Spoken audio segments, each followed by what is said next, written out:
Travancore Nobel ന്യൂസിൻ്റെ വാരചിന്തയിലേക്ക് ഏവർക്കും സ്വാഗതം. ഇന്നത്തെ വാരചിന്തയിൽ ആരോഗ്യ മേഖലയിലെ അനാരോഗ്യകരമായ അനാസ്ഥകളുടെ ആവർത്തനങ്ങളെക്കുറിച്ച് ചർച്ച ചെയ്യാം.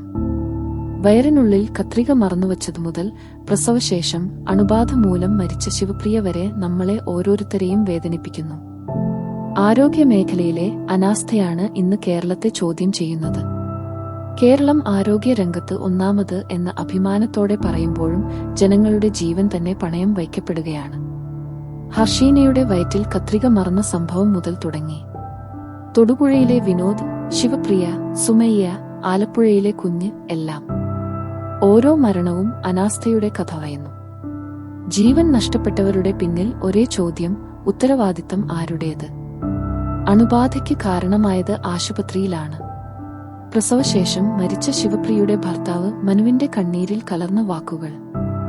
രോഗിയുടെ ജീവൻ രക്ഷിക്കാനാകാതെ ഉത്തരവാദിത്തം ഏറ്റെടുക്കാതെ നിൽക്കുന്ന ആരോഗ്യ സംവിധാനത്തോട് സംസ്ഥാനത്തിന്റെ പ്രഹരമാണ് ഇത്.